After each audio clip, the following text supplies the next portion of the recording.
छोटे से गांव रुद्रपुर के पास एक गहरी, शांत और नीली झील थी, नीलम झील। गांव वालों का मानना था कि झील में कोई रहस्यमय शक्ति बसती है, इसलिए कोई भी वहां रात को नहीं जाता था।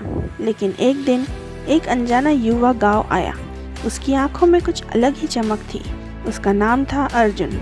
वह पढ़ाई के लिए शहर गया था, पर अचानक बिना किसी को बताए वापस आ गया। सबको लगा वह बस छुट्टियां मनाने आया था, पर अर्जुन के इरादे कुछ और ही थे। बचपन में एक दुर्घटना में अर्जुन ने अपनी माँ को खो दिया था, पर उसका दिल कहता था कि माँ की मौत एक साधारण हादसा नहीं थी, बल्कि उसके पीछे कोई जादुई शक्ति का हाथ था, और ये राज कहीं ना कहीं नीलम झील से जुड़ा हुआ था। एक रात अर्जुन चुपके से झील के पास गया।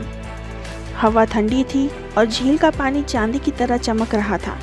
तभी अचानक झील के पानी से एक नीली रोशनी निकली और अर्जुन को अपनी तरफ खींचने लगी। अर्जुन डर गया, लेकिन भागा नहीं। तभी एक आवाज़ आई, वापस मत जा अर्जुन, अब तू सच के करीब है।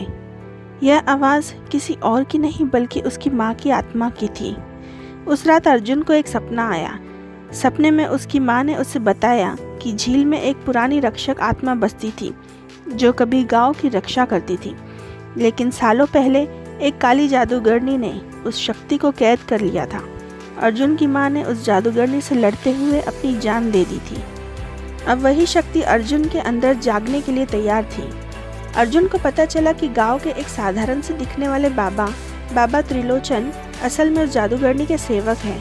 वह अर्जुन को हर हाल में रोकना चाहते थे, क्योंकि अगर अर्जुन ने सच जान लिया तो वह उनका अंत ला सकता था। पर अर्जुन तय कर चुका था, उसे माँ की विरासत पूरी करनी थी।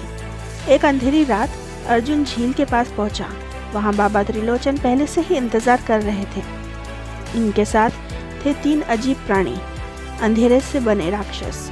अर्जुन ने अपनी माँ की दी हुई चाबी से झील के बीच छिपे जादुई पत्थर को छुआ। तभी एक चमत्कार हुआ। अर्जुन के शरीर से नीली रोशनी निकली और वो हवा में उड़ने लगा। उसके हाथों में आग और पानी दोनों की शक्ति थी। एक जबरदस्त जादुई युद्ध हुआ। आखिरकार अर्जुन ने बाबा त्रिलोचन को हरा दिया और झील की रक्षक शक्ति को आज़ाद कर दिया। सब कुछ खत्म होने के बाद अर्जुन की माँ की आत्मा फिर से प्रकट हुई और बोली, बेटा, तू सिर्फ मेरा नहीं, उस शक्ति का वारिस है जिसे सदियों से देवता छुपाए बैठे थे। अब तुझे इस गांव की और इस शक्ति की रक्षा करनी है। अर्जुन अब एक साधारण इंसान नहीं रहा, वह बन गया था नीलम झील का रक्षक, एक ऐसा योद्धा जिसके पास जादुई ताकत और न्याय दोनों का बल था।